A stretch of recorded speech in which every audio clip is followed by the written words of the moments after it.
윤석열 대통령은 대통령 부부의 선거 개입 의혹에 대해서도 입을 열었습니다. 의혹의 핵심 인물이죠. 명태균 씨와 관련해서 당선 후 연락은 했지만 부적절한 일을 한 적이 없고 감출 것도 없다면서 의혹 일체를 부인했는데요. 명태균 씨에 대해서 일단 그 선을 딱 긋는 모습이었거든요. 명태균 씨는 워낙에 허풍을 많이 떨고 거짓말 많이 하고 이런 상태에 있기 때문에 일반 국민들이 갖고 있는 생각은 뭔가 있을 거라는 생각이 굉장히 강하게 있었을 거라고 생각합니다. 그런데 명태균 씨가 이야기하는 구체적인 사실관계 중에 저도 아는 사실이 많은데 전부 다 거짓말이었거든요. 삽질 한번 하고 천지창조했다고 우길 그런 정도의 사람으로 보이는데요. 근데 그걸 국민들이 보기엔 이게 모두 사실일 거라는 의혹을 갖고 있기 때문에 대통령이 오히려 강하게 설명을 하고 해명을 하는 것이 필요했다고 생각합니다. 이걸 보고 명태균 씨가 발끈하면 인질들이 위험할 수도 있는데 괜찮으세요? 지금은 이제 뭐 인질이 없죠. 이미 다 공개가 돼버렸잖아요. 네, 이미 다 풀어져 버렸다. 지금 네. 뭐 인질범이 지금 자수하는 상태이기 때문에. 인질범이 저는 아직 남아있는 것 같습니다. 누구요? 아직 대통령하고 여사님을 인질로 잡고 있는 거 아니에요?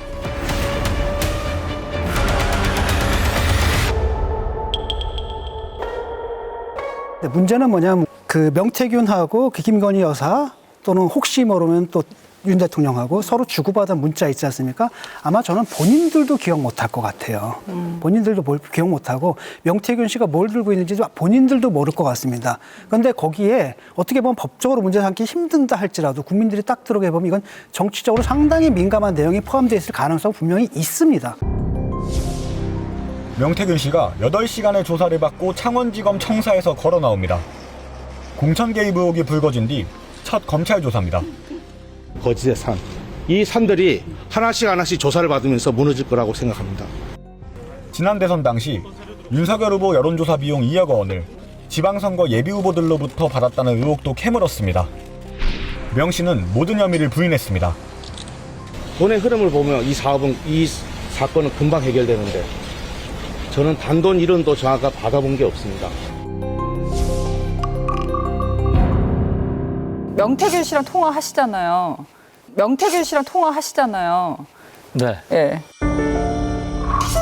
그 대통령께서 뭐 몇 번 통화 안 했고 문자도 뭐 일상적인 것만 했다고 하는데 명태균 씨는 어떻게 얘기하냐면 수시로 연락하고 수시로 통화했다. 그리고 여사님과는 수없이 통화했다라고 주장을 하고 있어요. 그 안에 뭐 스모킹 건이 있는지 없는지 모르겠지만, 그러니까 이런 거죠. 대통령께서 2022년 12월쯤에, 그러니까 한남동 관저에 입주한 이후에 대통령이 명태균 씨한테 전화해서 앞으로 우리 와이프하고 통화하지 마라고 혼을 내면서 전화를 끊었다고 제가 전해드렸잖아요. 네.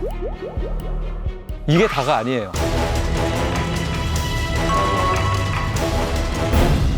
그 다음 날 대통령이 또 전화를 합니다. 명태균 씨한테.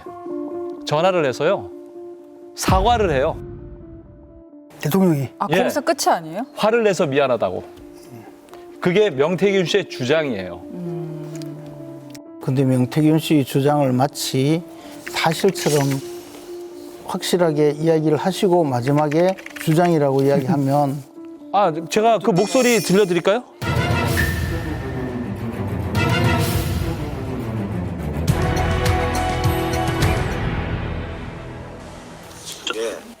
대통령이나 여사를 위협하려고 했던 게 아니에요. 끝머리하고 끝머리만 80%가 내용이 중간에가 안 나온 겁니다. 그게. 나오면 상당히 위험한 내용입니다. 탄핵 가야가 되겠지. 이번 공천 관련된 것들 그거예요. 그러면 내려오라 할 건데 그냥 구속되면 그냥 다 터뜨리고 말 겁니다. 대통령은 자네한테 더 이상 이제 와이프한테 전화하지 말라고 직접 그거는 말도 안 되는 얘기입니다. 그거는 그렇게 나왔던데? 그거는 자기들끼리 대통령이 딱 한 번 화냈지. 예, 와이프하고 대통령 장모한테 전화하지 마라. 장모님 전화번호 모르는데요. 그러니까 전화 끊대. 다음 날 사과 전화 왔어요. 사과 전화를 또 하셨다고? 대통령이 예. 바로? 뭐라고? 미안. 글쎄요, 죄송한데 뭐 명태균 씨의 주장이 거짓일 수도 있지만 이분이 이렇게 얘기해요. 이분이 2022년 이후에 핸드폰을 좀 5개째 쓰고 있습니다. 4개 정도를 좀 묻어놓고 있다고 그랬어요. 뭐 아버지 산소에다 묻었다 뭐 이렇게 주장을 하는데 제가 알기로는 온전하게 잘 보관하고 있어요. 근데 본인이 핸드폰을 까지 않았다. 자기도 공개 일부러 안 하고 있다. 무슨 내용이 있을지 무서워서 자기도 모르겠다. 그렇지만 일부 핵심적인 내용은 기억을 하고 있다. 그렇지만 나는 내가 방금 들으신 대로 구속이 되면 다 공개하고 까버리겠다. 이렇게 얘기하고 있어요. 제가 참 옆자리에 앉아서 예. 이런 사람들의 이야기를 듣고 평을 해야 되는 처지가 참 솔직히 처참한데요. 물론 이거 명태균 씨의 주장이니까요. 아니 그러니까요. 예. 마치 지금 야당에서는 범죄는 당연히 성립되고 대통령이 하야해야 된다, 탄핵해야 된다 이런 내용까지 이야기하고 있는데 거기에 조력자로서 지금 명태균 씨가 등장하는 것뿐이거든요. 근데 보통의 경우에는 과거에는 언론이 시시비비를 가렸는데 요즘은 뭐 그렇게 하지 않잖아요. 많은 사람들이 관심 있으면 무조건 보도하고 보고 나중에 잘못되었다고 해도 그 보도는 하지 않고 그러니까 계속적으로 이런 행위가 반복되는 거죠. 더불어민주당은 명태균 씨 관련 녹취록을 추가로 공개했습니다. 내가 뭐라 하대. 경호가 나발이고, 내가 그거 가면 연락한테, 본인 같으면 연락하면 가나. 내가 그 김건희 3호 안재병이라고 논조 끌어올린 사주력 하고 내가 뭐라 했는지 알아요. 본인이 영부의 사주가 들어왔는데, 본 대통령 사주가 안 들어왔는데. 근데 두 번째는 3월 9일이라서 당선된다 그랬지. 왜 그러냐 그래서 꼽히기 전에는 윤석열이가 당선이 되면은 이재명을 이길 수가 없다.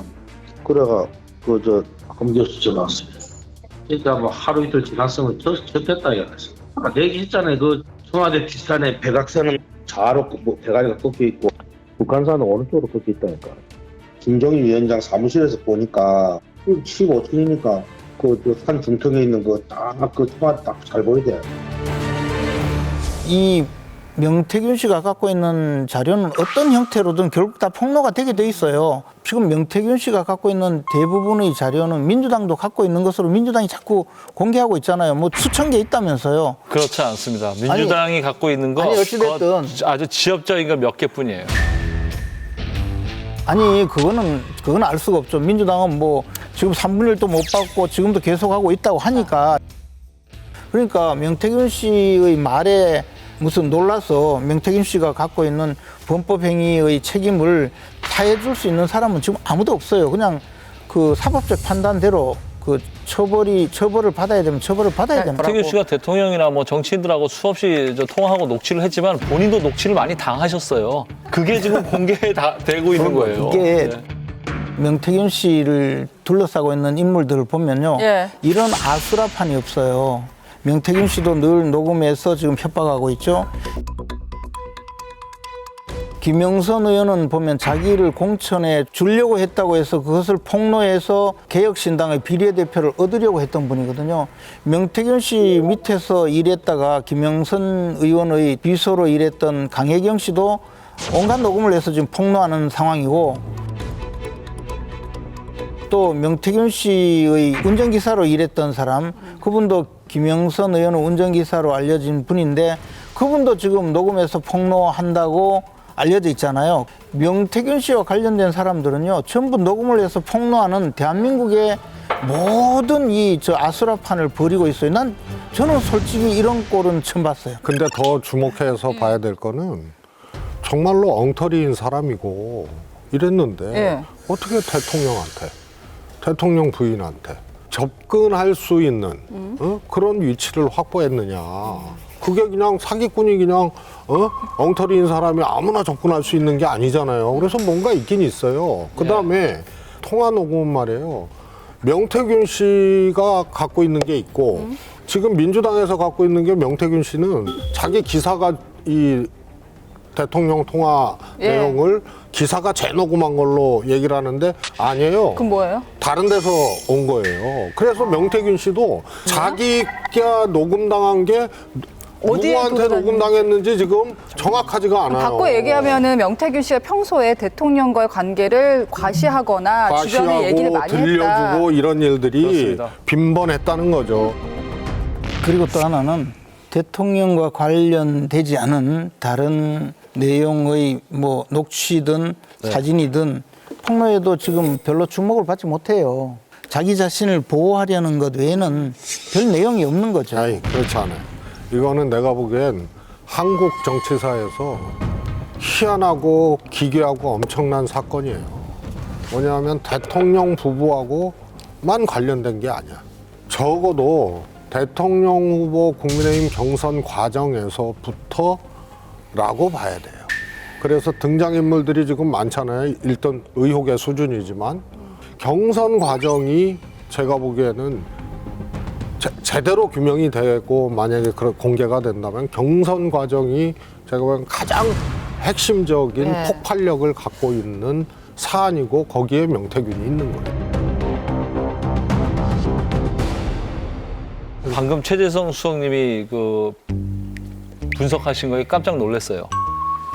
명태균 씨하고 같이 통화하고 얘기하신 것 같아가지고 그 등장인물이라는 용어도 쓰면서 등장인물이 왜 윤석열 대통령만 있겠느냐 이런 얘기를 했거든요. 근데 그 이야기를 지금 수없이 했거든요. 근데 그걸 공개할 이유가 뭐가 있습니까? 그렇죠.